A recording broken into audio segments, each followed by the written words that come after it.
आवाज दो, आवाज दो। ऑपरेटर कृती समितीचा, ऑपरेटर कृती समितीचा। अरे कोण म्हणता देत नाही, अरे कोण म्हणता देत नाही। अरे आमचा, आमचा ऑपरेटर बचाव कृती समितीचा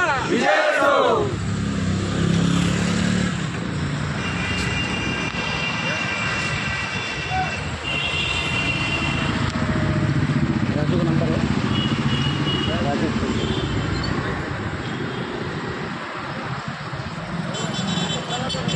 अच्छा रहेगा। शाह साहब बात करेंगे।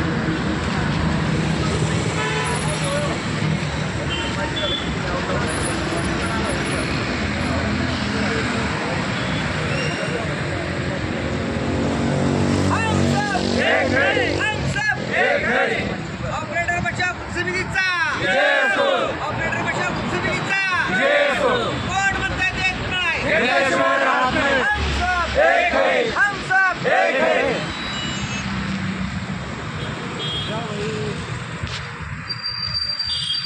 कामगार एकजुटीचा, कामगार एकजुटीचा। बोला ना। महावितरण ऑपरेटर बचाव कृती समिती यांच्यातर्फे बेमुदत साखळी उपोषण आंदोलन आज आपण इथे करत आहोत। तर आपल्या मागण्या काय आहेत ते आमच्या पत्रकारांनी महावितरण ऑपरेटर बचाव कृती समितीच्या माध्यमातून या ठिकाणी आज आंदोलन होत आहे। हे बेमुदत साखळी उपोषण आहे, आजची त्याची सुरुवात झालेली आहे। महावितरण मधल्या ऑपरेटरांचं प्रतिनिधित्व करणाऱ्या 6 संघटनांनी एकत्र येऊन ही कृती समिती स्थापन केली। ऑपरेटरांच्या प्रमुख मागण्या ज्या आहेत त्यातली सर्वात महत्त्वाची आर्थिक स्वरूपाची वेतनाशी निगडीत असलेली वेतन तफावतीची मागणी आहे। ज्यावेळेस महावितरण कंपनी अस्तित्वात आली म्हणजे महाराष्ट्र राज्य विद्युत मंडळाचं विभाजन झालं। विभाजन होत असताना ऑपरेटरांचं जे प्रमोशन चॅनल होतं ते चॅनल विस्कळीत झालं आणि वितरण मध्ये जे ऑपरेटर राहिले त्यांना प्रमोशन नंतर पुढची जागा नसल्याच्या कारणास्तव उशिराने आणि कमी वेतनाची पदे महावितरण मध्ये निर्माण करण्यात आली।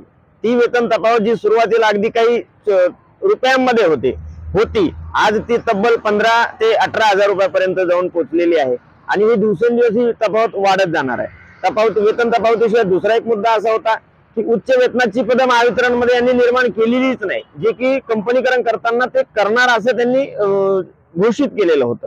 ती पदं निर्माण करण्याची आमची एक मागणी आहे। त्याच्यासोबतच 2019 पासून नवीन जे सबस्टेशन तयार झाले हे सबस्टेशन परमनंट कर्मचाऱ्यांसाठी उपलब्ध करून देण्यासाठी ती एक मागणी आहे की ज्या ठिकाणी आज करोडोचं सबस्टेशन तयार होतं आणि तिथं जबाबदारी नसलेला कंत्राटी ऑपरेटर त्या ठिकाणी बसवला जातो। मग आमचं म्हणणं आहे की कंत्राटीचं धोरण हे संपूर्ण महाराष्ट्रात त्याच्या अगोदरपासून चालू आहे, परंतु कोणीतरी असं सध्याचं जो ताळमेळ आहे समजा 2 ऑपरेटर हे कंपनीचे आहेत आणि 1-2 ऑपरेटर हे आउटसोर्सिंग आहे म्हणजे मिक्सअप जर केलं तर सबस्टेशनला जबाबदार व्यक्ती तिथं मिळेल कंट्रोलिंग करण्यासाठी आणि कंपनीचं कामकाजही चांगल्या प्रकारे चालेल। तर त्या सबस्टेशन मध्ये आणि आमच्या प्रमोशनच्या जागा जे आता 350 सबस्टेशन झाले तर तिथं आमच्या प्रमोशनच्या जागा खुल्या होतील, ती एक मागणी आहे। त्याच्यासोबत सहाय्यक जे कर्मचारी आहे वीज उद्योगामध्ये विद्युत सहाय्यक, उपकेंद्र सहाय्यक, लेखा सहाय्यक आणि कार्यालयीन सहाय्यक हे सहाय्यक लोक 3 वर्ष कंत्राटी या हिशोबाने कंपनीमध्ये घेतली जातात आणि त्यानंतर त्यांना परमनंट केलं जातं। आता सहाय्यक मध्ये असे जो व्यक्ती विद्युत सहाय्यक म्हणून आला तो 3 वर्ष त्याचे सहाय्यक म्हणून तिथं जातात आणि त्यानंतर जर ऑपरेटर पदाची भरती झाली उपकेंद्र सहाय्यक म्हणून तर तिथे तो पुन्हा सहाय्यक होतो, म्हणजे सहाय्यक म्हणूनच त्याचा 6 वर्षाचा कालावधी जातो। साहजिकच सर्व्हिसच्या सुरुवातीला 6 वर्ष त्याचे वाया जातात, त्याची सर्व्हिस कुठंच मोजल्या जात नाही आणि त्याचा परिणाम हा त्याच्या पीएफ आणि ग्रॅज्युएटीवर होणार आहे, तो रिटायर्ड होईल त्यावेळेस। आणि तिसरी महत्वाची गोष्ट म्हणजे त्याला मिळणाऱ्या पेन्शनवरही त्याचा परिणाम होणार आहे, कारण पेन्शन ही लेंथ ऑफ सर्व्हिसवर काउंट होते।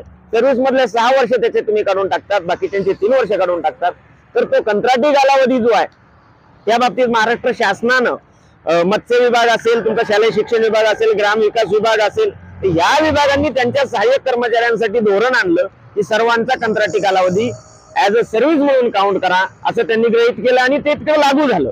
पण तो GR महावितरण अर्थात वीज उद्योगामध्ये लागू झालेला नाही, तो लागू करा अशी एक आमची आग्रहाची मागणी आहे। आणि त्याच्यासोबतच महावितरणची जी सगळी सबस्टेशन्स आहेत ही सबस्टेशन अपग्रेड अपडेट करावी अशी एक मागणी आहे। त्याच्यासोबतच तिसरा जीवो देताना लाईन कन्स्ट्रक्शन फोरमन जे पद अबॉलिश झालं त्या अबॉलिश झालेल्या पदांचीही वेतन श्रेणी अद्यापही चालू आहे। खरं म्हणजे नियमावलीमध्ये असं आहे जे पद अबॉलिश होतं तर त्याच्या पुढची वेतन श्रेणी ही त्या पदाला द्यायला पाहिजे। ती देण्यासाठीची आमची एक मागणी आहे आणि आमची शेवटची अंतिम मागणी आहे ती फक्त ऑपरेटरांची नाही, कंपनीतल्या प्रत्येक कर्मचाऱ्यासाठीची ती मागणी आहे, तिन्ही कंपन्यांच्या. कारण आम्हाला 28 वर्षानंतर तिसरा जिओ दिला जातो, पण तो जिओ देत असतानाही त्यात अनेक किचकट अटी टाकून ठेवलेल्या आहेत. मुळात कोणत्याही कर्मचाऱ्याची सर्व्हिस ही 28, 29, 30, 31, 32 वर्ष होती, परंतु किचकट अटीमुळे 28 वर्षानंतरचा तिसरा जिओ उच्च वेतनाचा लवकर मिळत नाही, त्याची सर्व्हिस संपून जाते कधी कधी.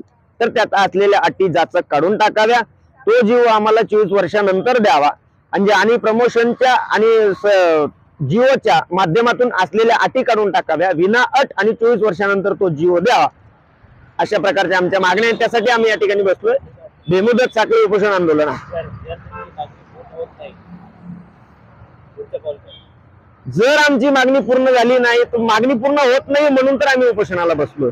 कारण याच्या अगोदर आम्ही याच ठिकाणी छत्रपती संभाजीनगर प्रादेशिक विभाग कार्यालय, पुणे प्रादेशिक विभाग, नागपूर आणि कल्याण प्रादेशिक विभाग कार्यालयासमोर 9 जानेवारी रोजी एक दिवसीय धरणे आंदोलन केलं होतं. त्यावेळेस मॅनेजमेंट सोबत आमची बैठकही झाली. मॅनेजमेंटनं आमच्या गोष्टींसाठी सकारात्मकता दाखवली, पण थोडासा वेळ द्या असं मॅनेजमेंट कडून आम्हाला सांगण्यात आलं होतं. आता आम्ही एक 33 दिवसाचा तब्बल 1 महिन्याचा वेळ दिला मॅनेजमेंटला, परंतु त्यानंतरही त्यावर काही कारवाई झाली नाही. परिणामतः आम्हाला हे आंदोलन या ठिकाणी